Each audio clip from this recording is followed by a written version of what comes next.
बात करते हैं दोस्तों अनियमित कर्मचारियों की, और एक तरफ है लोकसभा चुनाव। तो जिस प्रकार से यदि मार्च के पहले इन अनियमित कर्मचारियों का नियमितीकरण हो जाता है तो इन लोगों के लिए उम्मीद की भावना जागी रहेगी। जिस प्रकार से बात करें जो जिले के जो 37 विभागों में जो कार्यरत कर्मचारी है 13,323 अनियमित कर्मचारी, तो इस प्रकार से इन अनियमित कर्मचारियों की विभाग से जानकारी मांगी गई है। अब देखते हैं दोस्तों कि जिस प्रकार से कांग्रेस सरकार ने जो जन घोषणा पत्र में शामिल किया गया था, तो क्या इसको पूरा कर पाता है कि नहीं कर पाता। यदि मार्च से पहले इन अनियमित कर्मचारियों की जो नियमितीकरण की बात है वो यदि वो कर देता है तो लोकसभा चुनाव में ये जो संतोष की भावना है, उम्मीदी की भावना है, वो पूरी हो जाएगी। तो इस प्रकार से ये कहा जाए तो छत्तीसगढ़ विधानसभा इस प्रकार से इन्होंने अपने घोषणा पत्र में शामिल किया था कि लोगों को या कर्मचारियों को या किसानों को जो कर्ज माफ है बिहार, तो इस प्रकार से यहाँ पर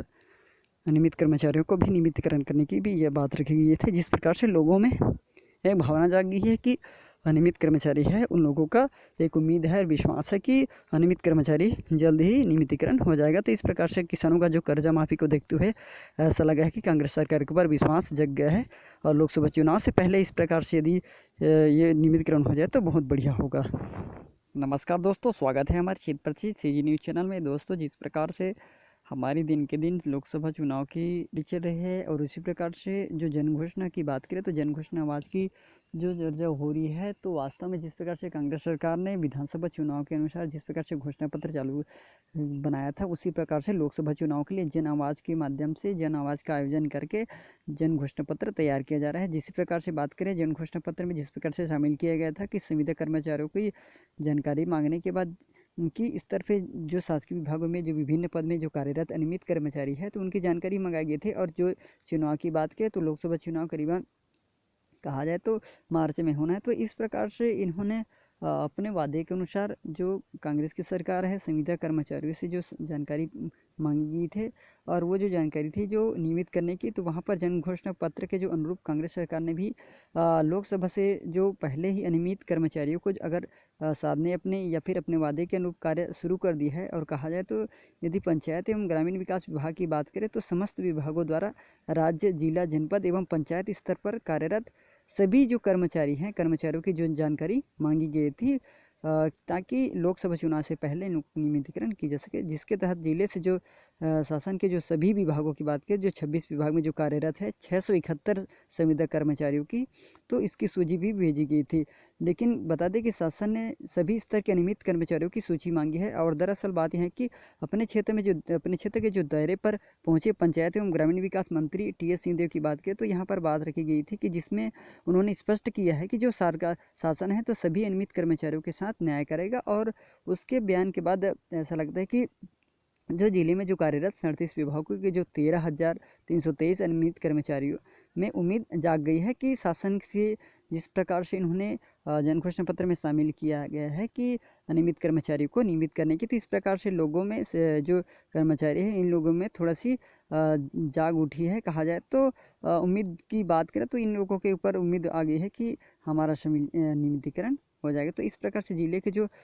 37 विभागों की बात करें तो जो 13,323 अनियमित कर्मचारी हैं, तो इनमें से जो संविदा में बात करें तो संविदा, प्लेसमेंट, दैनिक वेतनभोगी, अंशकालीन, फोटोकॉपीन, अनुदेशक, मानदेय, कलेक्टर, कोटर, मिशन स्थापित, जीवनदीप, मेहमान प्रवक्ता, आवास मित्र, रोजगार सहायक एवं अन्य निधि से जो नियुक्त शासकीय कर्मचारी शामिल हैं। सबसे ज़्यादा बात करें तो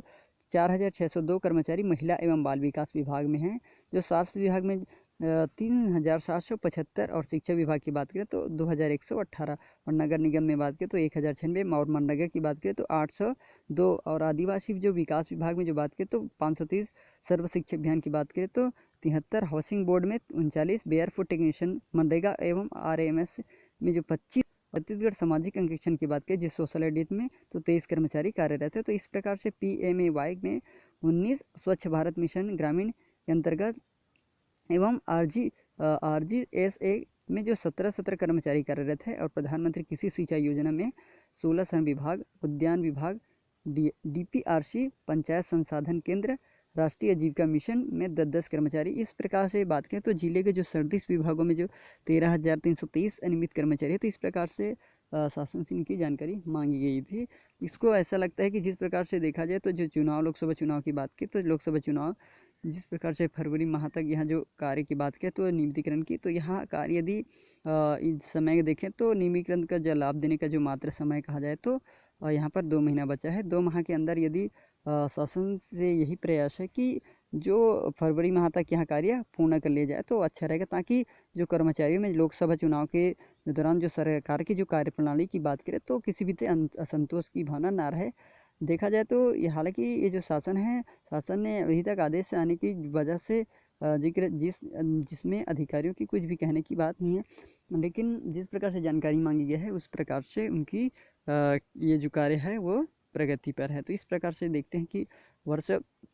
2019 की कार्य अवधि में कहा जाए तो मार्च अप्रैल की अंतर्गत यदि मार्च में हो जाए तो चुनाव के पहले, लोकसभा चुनाव के पहले यदि नियमित कर्मचारियों का नियमितीकरण हो जाता है तो